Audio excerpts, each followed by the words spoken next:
Hey everyone, Nurse Mike here from SimpleNursing.com. Today we're tackling heart failure pharmacology, covering the must-know medications like ACE inhibitors, ARBs, beta blockers, digoxin, and diuretics. Plus, we've got two study guides to help you lock in these highly tested concepts inside the membership area. So for all our members, be sure to grab them now. We're going to make this information stick. Pharmacology. Always an NCLEX favorite here. Guys, we took over 10,000 NCLEX questions and organized only the most testable stuff here for you. So the content you see here is the content you need to pass. Okay, now our main goal here is to drain that fluid and help the heart pump blood forward. For this next part, pull out this study guide to help you stay on top of the material.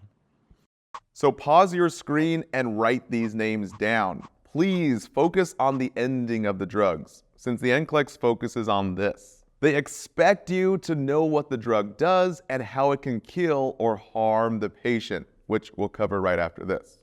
Now, all these drugs drop the blood pressure and take workload off the heart, except digoxin, aka Digoxin, who digs for a deeper contraction.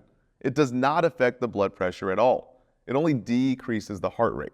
And he comes with toxic side effects, so we call digoxin the toxin. So the big NCLEX tip here is everyone here can cause orthostatic hypotension, or low blood pressure and dizziness when standing. Everyone except digoxin, since it does not affect the blood pressure. So we teach NCLEX key terms here. Write this down. Slow position changes. When blood pressure is low, we gotta go slow. Big on the NCLEX. Trust me guys, they will try and trick you. So let's break these down one by one.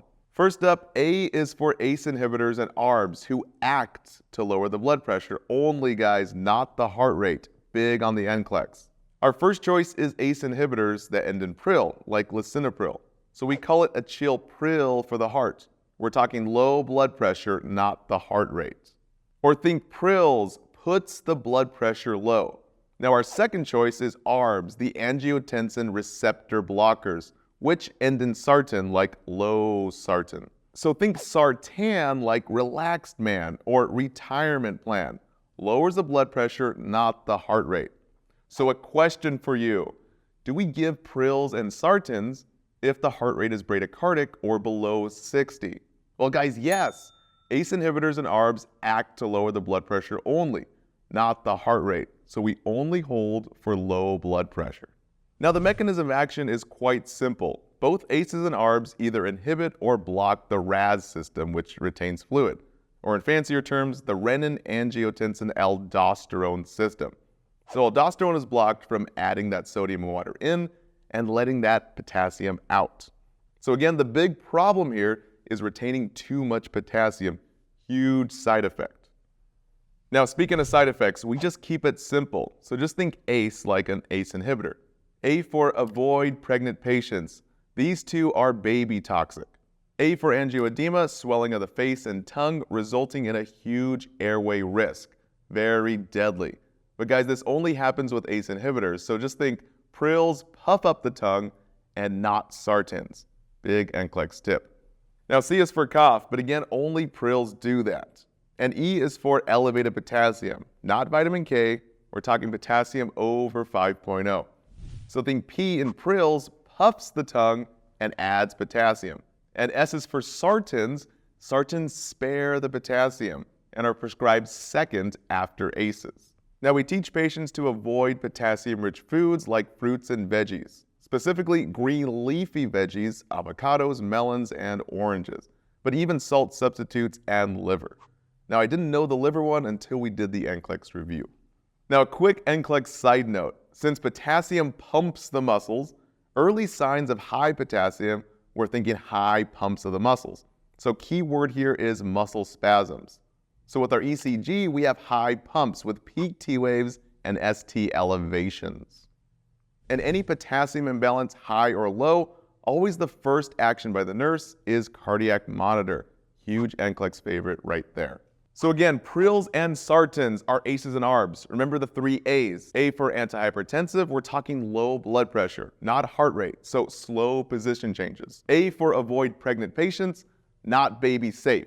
And the last A is for adds potassium, aka hyperkalemia, over 5.0. Now a little side note before beta blockers, kind of big for pharmacology exams, something called first dose phenomenon. If you hear first dose or newly prescribed drug or the first time taking the drug, guys, don't leave the patient's bedside.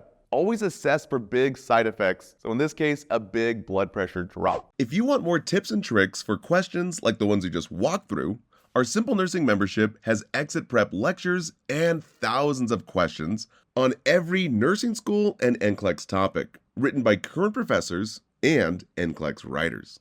Okay, next is B for beta blockers, which puts the brakes on the heart, ending in LOL like atenolol. So think double L's means double lows. L for low heart rate and L for low blood pressure. So we always check both heart rate and blood pressure before giving. Now, pharmacology exams love to ask about the 3 negative tropics. So guys, beta blockers put the brakes on the heart. So negative chronos means less time, negative ino means less force, and negative dromotropic means less speed of conduction, which results in less beats. Now these fancy words just means that we get a decrease in resistance, workload, and cardiac output, which makes it bad for our patients in acute or that worsening heart failure. So for the mechanism of action in beta blockers, just think beta blockers block beta receptors in the sympathetic nervous system. Just fancy words for blocking beta 1 for 1 heart, and also blocking beta 2 for 2 lung. And since most are non-selective, or aka non-cardiac selective, we end up blocking everything. So we not only get a slow heart, but we also get narrowed bronchi in the lungs, basically called a bronchospasm. So we usually hold this drug for COPD and asthma patients. So to help you remember the most dangerous side effects, guys, write down these 4 B's here. Bradycardia and low blood pressure, we hold the drug. This is always on the NCLEX. So any heart rate less than 60 and any blood pressure less than 90 or 100 systolic. Guys, we don't give the drug. And since the drug affects the blood pressure, we always teach the patients slow position changes to avoid passing out, aka orthostatic hypotension. Next B is for breathing problems. Since beta blockers block beta 2 in the lungs, we get these bronchospasms, commonly heard as wheezing. So again, never give to asthma or COPD patients. Next B is bad for heart failure patients. It can worsen heart failure patients, guys. NCLEX keywords here, write these down. New edema, worsening crackles in the lungs, rapid weight gain, or even new JVD. All indicate a new heavy fluid, or basically worsening heart failure, which is a big priority. We always report these key words, always new or worsening findings, to the HCP, or basically to the doctor. Our last B is for blood sugar masking in our diabetic patients. So sugars below 70. Beta blockers commonly hide the signs and symptoms of low sugar, that hypoglycemia, hiding the cool, the shaky, the clammy, and even hiding that high heart rate. So guys, we want to monitor our sugars closely, since low blood sugar means low brain function. Or basically, hypogly, the brain might die. Next drug is C for calcium channel blockers, which calms the heart, dropping both the BP and heart rate, commonly ending in D-pine, Zem, and M-mil. So just think, D-pine declines the blood pressure, not the heart rate. But Zem in diltiazem is kind of like Zen yoga, relax blood pressure and heart rate. And A-mil in verapamil, calm and chill, low blood pressure and heart rate. So again, think calcium channel blockers calms the heart, controlling the couple, both heart rate and blood pressure. Yes, it lowers them both together, so we never give when the blood pressure is low or if the heart rate is low, less than 60. Now, how exactly does it do this? Well, calcium channel blockers block the movement of calcium. Pretty cool, huh? This relaxes the vascular smooth muscles, which leads to decreased vascular resistance. Now that's just fancy words for relaxes the blood vessels and takes the strain off the heart. So textbook, why you gotta be so fancy? Yes, of course, the pseudo-stratified squamous epithelia. Yes. So just like beta blockers, we get negative chronos, which means less time, negative ino, which means less force, and negative dromotropic, basically less speed of conduction, resulting in less beats. Again, these terms may come up on your pharmacology exams, but these exact terms never came up directly on our NCLEX review. Now, what will be on the NCLEX are these key nursing considerations. So think CCB like a calcium channel blocker. Always before giving, guys, we count the heart rate and blood pressure. If the BP is less than 90 or 100 systolic, we hold the drug. Or if the heart rate is 60 or less, guys, we don't give the drug, except for difedipine. He's the only one that declines the blood pressure. C4 changes position slowly. Just like any drug that affects the blood pressure, we want to prevent fainting or that orthostatic hypotension. And B is for bad headaches, which are typically normal. Now, a big test question: when do we hold the drug? So the magic numbers again here, guys, write these down. Heart rate below 60, and even blood pressure below 90 or 100 systolic, which in fancier terms, MAP less than 60. And we avoid big drops. So always slow or stop any IV drip that's dropping that blood pressure too quickly. Kind of like landing a plane. Guys, we don't want to crash. We want a slow and easy descent to prevent crashing our patients. So for example, the NCLEX will give you a patient on an IV verapamil drip with a heart rate of 48. Guys, we want to stop the drip any heart rate below 60. Or a patient on IV nifedipine or diltiazem with big drops in BP.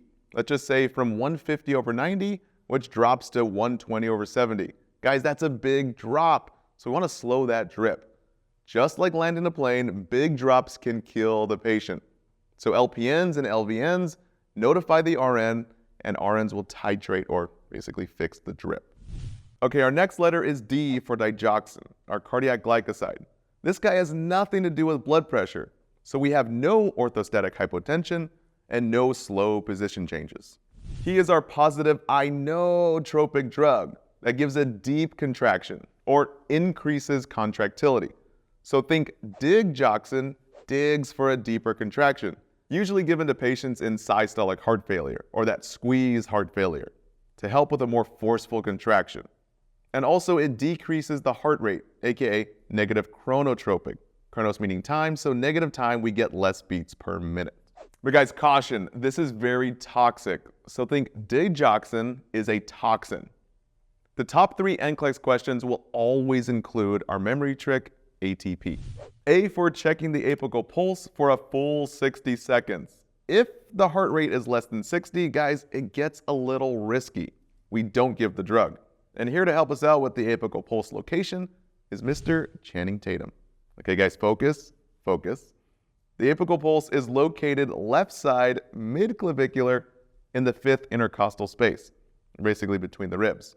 You got it? Okay, good. Now, go ahead and go cool off. Now, T is for toxicity. Anything over 2.0 is huge. Early signs include vision changes, nausea and vomiting, anorexia, and even dizziness or lightheadedness. Guys, we want to notify the doctor ASAP. Huge NCLEX key terms. Now, another key term for vision changes include words like fuzziness or even blurred vision, even color changes, guys, and even, keyword here, difficulty reading. Now, that one really surprised us in our NCLEX review. I was like, really? Like vision changes for reading? What if you just have problem reading in general? Tricky, tricky. Not today, Mr. NCLEX. Not today. No siree. Now, a big test tip and side note about that big old kidney behind me. Guys, older patients with decreased kidney function are at higher risk for toxicity, our digoxin toxin.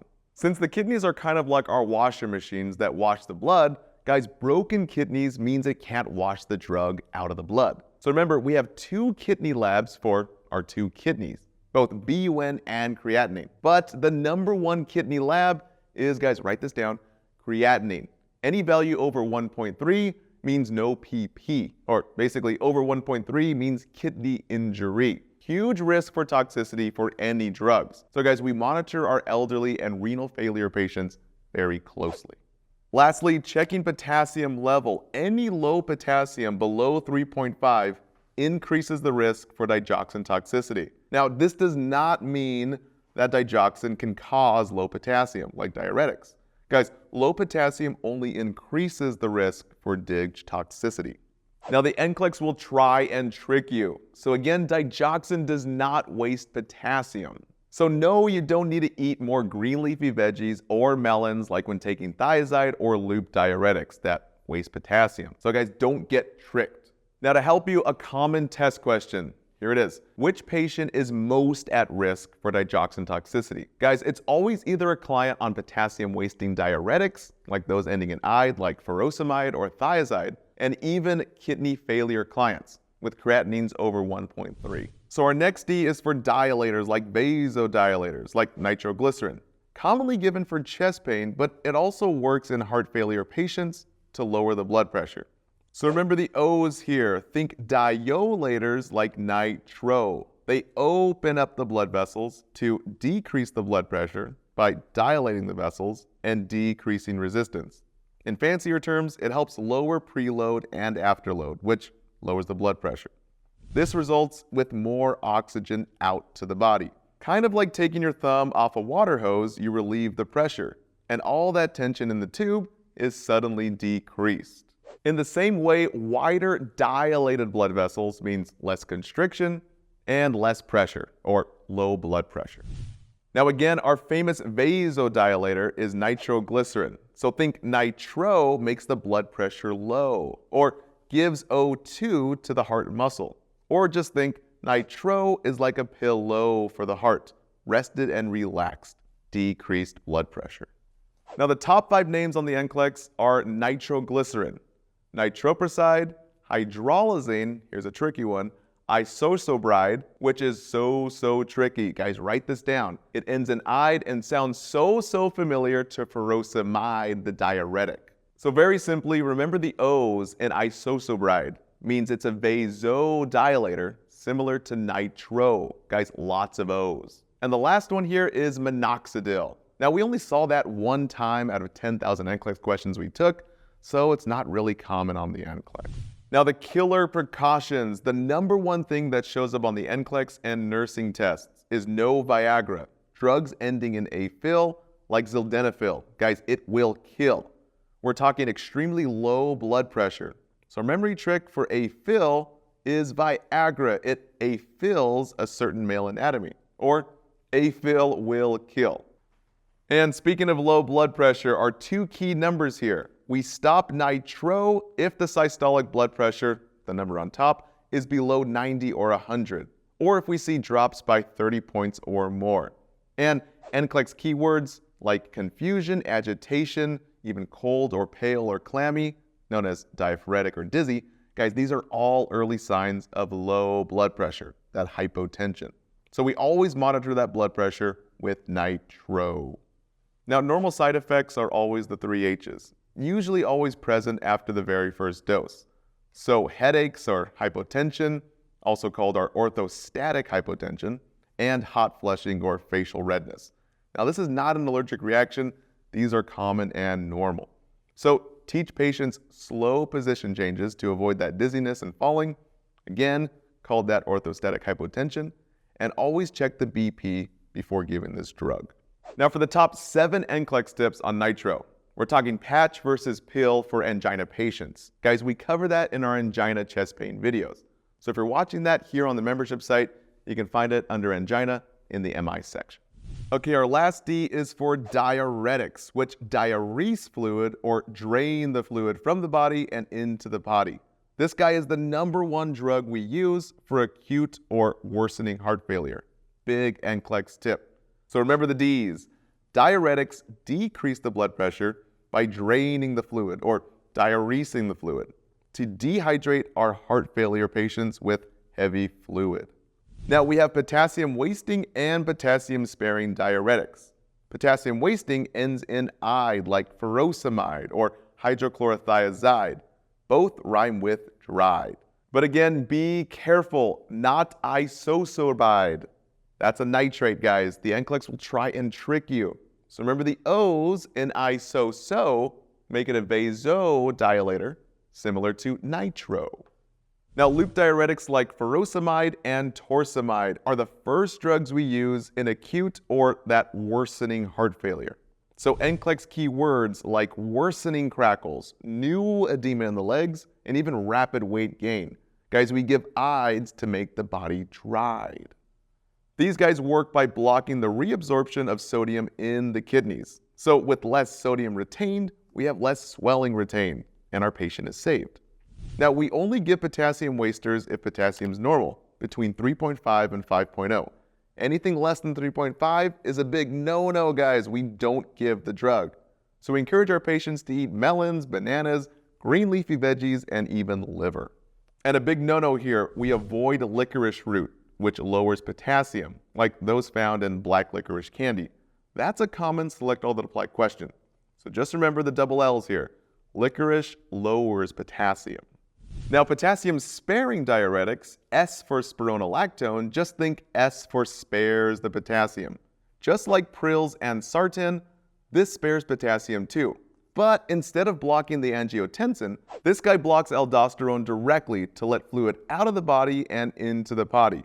And it ends in tone, so think it blocks aldosterone.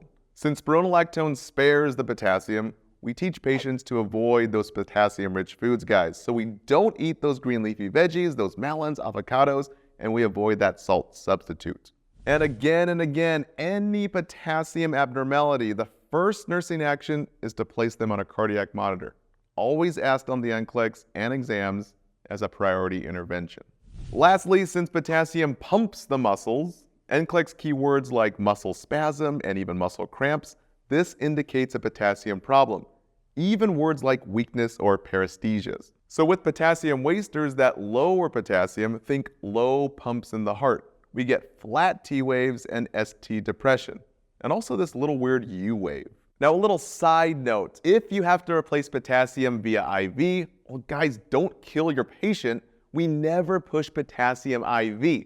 This means instant death. We always give it IV bag over an hour or more, guys. Never 30 minutes and not even 45 minutes. 1 hour or more, typically 4 hours. And with our spironolactone, which spares potassium, we get high potassium. So think high pumps with peak T waves and even ST elevation in severe hyperkalemia. Now for other killer nursing considerations, guys, these three show up a lot on NCLEX exams. Get a full breakdown of what you need to pass the NCLEX with our NCLEX Review lecture series and live cram sessions, led by myself and industry experts. So guys, before giving diuretics, always check the BP. B for blood pressure. You hold the medication for low blood pressure, anything less than 100 systolic. B for BUN and creatinine, the kidney labs. We always check before giving since it can hurt the kidneys by giving too much or too quickly. And again, the P for potassium imbalances. Since P pumps the heart, we always put the patients on the cardiac monitor. Then we watch for muscle spasms or cramps and even weakness and paresthesias. Big NCLEX tips. Now finally, 5 general diuretic NCLEX tips, always on SATA questions. Number 1, take in the morning, not at night. This med drains fluid, so we don't want potty breaks all the time during the night. Second, this med makes patients dizzy, so slow position changes to avoid fainting, aka that orthostatic hypotension, also called postural hypotension. Third, daily weights, not weekly, but daily. Always reporting 2 to 3 pounds or more. Remember, weight gain usually means water gain, so maybe we need to increase their dose. 4 is risk for sunburn, so just use sunblock. And finally, low sodium diet, since sodium swells. So guys, again, no chips, no fried foods like deep fried chicken or even deep fried ice cream, definitely no French fries, and even no canned foods or packaged foods like cheese, wines, meats, and even fast food. And again, avoid those over-the-counter meds like can. So guys, cough and flu meds, antacids like Tums, acetaminophen like Tylenol, and NSAIDs like ibuprofen and naproxen. Guys, all these contain high amounts of sodium, which swells the body. Now, a little side note about furosemide, our loop diuretic. We already know it's the #1 drug for worsening heart failure, right? But caution, if given too fast, it can be ototoxic, meaning ear pain or ringing in the ears, called tinnitus, and even hypotension, that low blood pressure. But guys, not bradycardia, never low heart rate. And if given too much over the long term, it can cause nephrotoxicity, meaning kidney toxic, with high BUN and high creatinine. So always check the 2 labs to protect those 2 kidneys. And as you know, hypokalemia, that low potassium, below 3.5 for those long-term doses, not usually affected by fast administration. All right, guys, that wraps it up. Now, don't forget to see our 8-question cardiac quiz and test your knowledge in our quiz bank.